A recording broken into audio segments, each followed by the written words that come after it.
तब आप उस चीज को और अच्छे से करने की कोशिश करते हो। जैसे एग्जांपल के लिए तुम जो पढ़ रहे हो वो विषय क्यों पढ़ रहे हो, अगर ये बात तुमको समझाई जाए तो शायद तुम उस नजरिए से ना पढ़ो जिस नजरिए से अभी पढ़ते हो।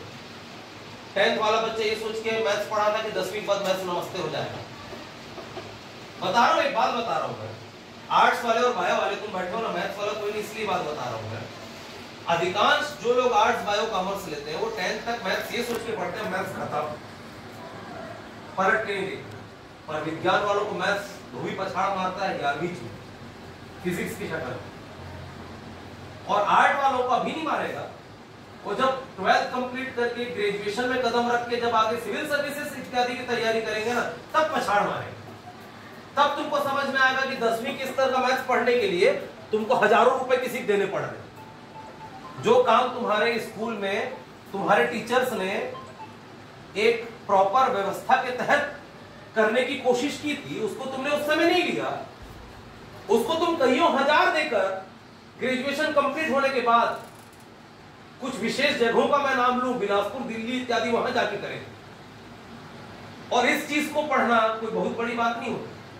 पर अगर यही बात आपको 10th लेवल से पता है कि बेटा तेरे को आगे सिविल सर्विसेज में जाना है, मैथ्स जीवन भर नहीं छूटेगा, तो आदमी कभी छोड़ने के लहजे से पढ़ेगा ही, वो पकड़ने के लहजे से पढ़े। ये बहुत महत्वपूर्ण बात है जो हमको समझनी जरूरी है कि जो पढ़ रहे हैं उसके पढ़ने के पीछे कारण क्या है। ये जिस मोमेंट पे आप समझ लेंगे, आपके पढ़ाई करने का तरीका बदल जाए।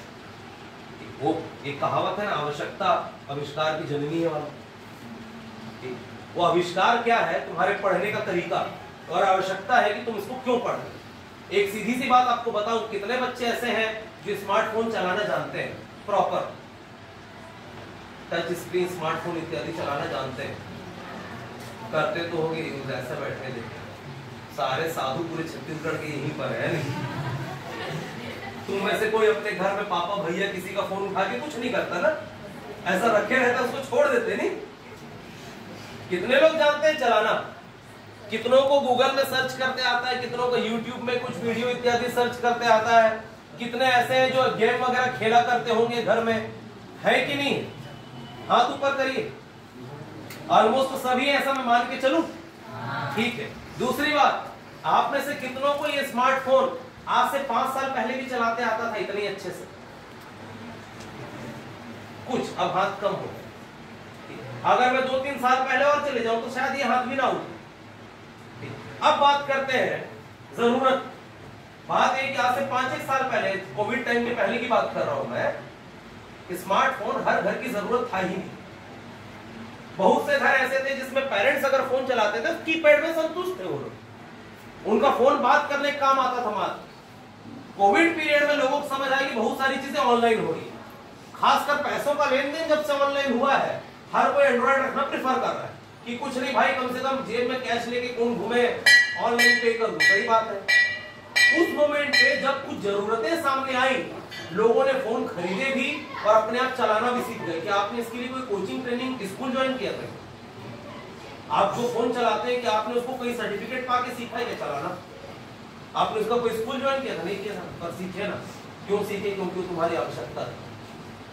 जब तुमको पता चली आवश्यकता तो तुम अपने आप सीख गए। तुम क्या 60-60 साल के लोग सीख गए जो जीवन में सोच ही नहीं होंगे, वो स्मार्टफोन अब हमारे जीवन गुजर गया बोलने वाले अभी स्मार्टफोन चलाते घूमते हैं। ये जरूरत थी करके लोगों ने सीखा, बस यही जरूरत को समझना जरूरी है। इसीलिए नवंकुर फाउंडेशन ने अपनी 10वीं एनिवर्सरी के सेलिब्रेशन के मौके पर स्कूल गोइंग स्टूडेंट्स के लिए 2 निःशुल्क कोर्सेज प्लान किए जो गर्मियों में चलेंगे। इनके लिए कोई कोर्स फीस आपसे नहीं ली जाएगी। मार्केट वर्थ इन दोनों कोर्सेज को मिलाकर अगर आप देखेंगे तो कम से कम 30,000 की। ये 2 कोर्सेज आपके लिए हम निःशुल्क लेकर आए हैं एक ही जगह। इन 2 कोर्सेज में से जो पहला कोर्स है वो आपके सब्जेक्टिव नॉलेज पर बेस्ड है और दूसरा कोर्स आपकी स्किल्स पर बेस्ड। सब्जेक्टिव नॉलेज मतलब जो विषय लेकर आप पढ़ते हैं, विज्ञान